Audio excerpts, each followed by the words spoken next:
دیکھیں تزکیہ کیا چیز ہے، پہلے اس کو سمجھ لینا چاہیے. تزکیہ کے معنی، یہ لفظ نکلا ہے زکی یزکی سے.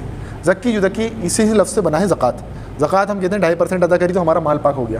زکوٰۃ تزکیہ بھی اسی لفظ سے بنا ہے، یعنی مال اپنے آپ کو پاک کر لینا، صاف کر لینا، دھو لینا، میل کچل اتار لینا، اپنا نشو نما کرنا. آپ دیکھتے ہیں کوئی گھر کے اندر کوئی چھوٹا درخت بھی انسان لگاتا ہے تو بچپن سے اس کا روپڑ کرتا ہے.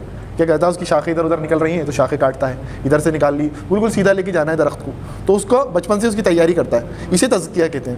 اسی طرح سے آپ دیکھیں تزکیہ کے ایک معنی یہ ہے کہ کسی جو کمرہ ہے بہت دنوں سے بند ہے، اس کے اندر آپ دیکھیں گے 1-2 سال سے وہ کمرہ بند ہے، تو اس کے اندر دیواروں کے اوپر بھی ڈسٹ لگ جائے گی، زمین پر کچرا ہو جائے گا، کونوں میں جو ہے جالے ہو جائیں گے. اب ایک آدمی آتا ہے لے کے ہاتھ میں جھاڑو، اس نے جالے اتارنا شروع کر دیے، پوچھا دے دیا، صفائی کر دی. یہ اس نے کر دیا کمرے کا تزکیہ. اسی طرح سے انسان کے دل کے اندر، اس کی خود کے وجود کے اندر بھی جالے لگ جاتے ہیں، تو اس کو بھی جھاڑنے کا وقت ہوتا ہے، وہ رمضان ہوتا ہے. اور یہ صرف رمضان ہمیں ایک طرح بوسٹ کرنے کے لیے آتا ہے. کرنا یہ تزکیہ کا کام ہمیں سال بھر ہی ہے، اس سے بچ نہیں سکتے ہم. کرنا سال بھر ہی ہے، لیکن بوسٹ اپ کرنا ہوتا ہے نا، تو وہ کرنے کے لیے رمضان آتا ہے کہ فوری طور پر ہے نا ایک انسان کے اندر انقلاب برپا ہو جائے. تو تزکیہ اس چیز کو کہتے ہیں. اب تزکیہ نفس جو ہے نا قرآن مجید کی اصطلاح ہے، اور یہ بہت جامع ترین اصطلاح ہے قرآن مجید کی. قرآن مجید میں تزکیہ نفس کا ذکر ہوا ہے، اور 3 نفس کا بھی ذکر ہوا ہے. ایک تو نفس امارہ. نفس امارہ کو سمجھ لیں. نفس امارہ یعنی برا نفس.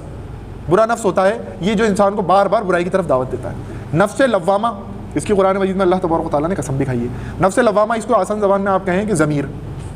پھر اس کے بعد ہوتا ہے تیسرا نفس، نفس مطمئنہ.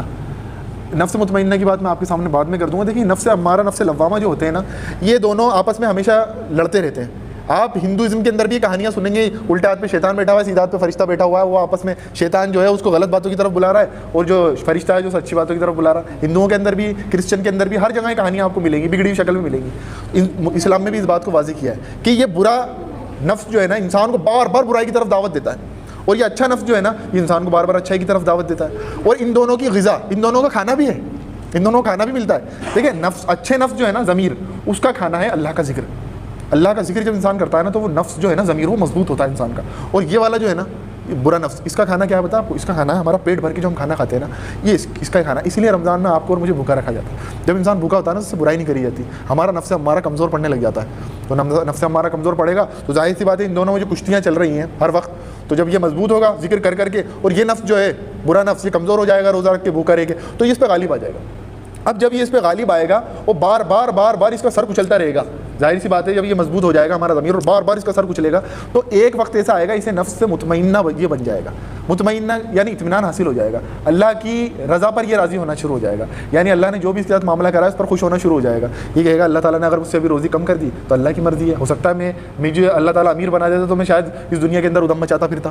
اگر اس کے پاس پیسہ آ جائے تو وہ یہ سوچتا ہے کہ اللہ تعالیٰ نے مجھے اس لیے پیسہ دیا ہے کہ میں غریبوں کو ان کا حق ادا کروں. ہر چیز پر وہ راضی رہنے لگ جاتا ہے جب اس کو نفس مطمئنہ مل جاتا ہے. اور یہ حاصل ہوگا جب بار بار آپ اپنے موزور نفس، یہ نفس ہمارا ہے برا نفس، اس کا منہ کچلتے رہیں گے نا. لیکن یہ اتنی آسانی سے نہیں ہو سکتا کام، یہ بڑا مشکل کام ہے. اسی طرح سے آپ دیکھیں یہ نفس حاصل کہاں سے ہوگا یہ بھی تو ضروری ہے نا. ایسے تو نہیں مل جائے گا جیسے ہم راشن کی دکان پہ جاتے ہیں، کرانہ اسٹور پر، جناب ہمارے گھر میں دال ختم ہو گئی، آدھا کلو دال پیک کر دو. تو ایسے آپ اور میں تو نہیں کہیں گے کہ جناب وہ 500 روپے کا تزکیہ نفس پیک کر دو. ایسے تو نہیں ہو سکتا. اس کے لیے بھی محنت کچھ کرنی پڑی، کہیں نہ کہیں سے تو حاصل کرنا پڑے گا. تو اس کے بھی کچھ ذرائع ہیں، اس کو حاصل کرنے کے بھی کچھ راستے ہیں، وہ حاصل کرنا ہوگا. اور دیکھیں یہ بات صرف یہ تقریر کی طور پہ نہیں ہے، میں آپ کے سامنے بیان کر رہا ہوں، یہ ہمارا اوڑھنا بچھونا ہونا چاہیے.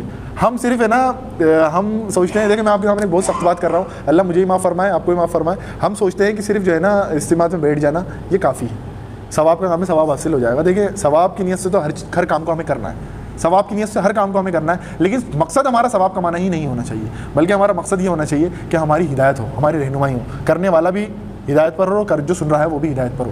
تو ہمارا اصل مقصد ہونا چاہیے. اب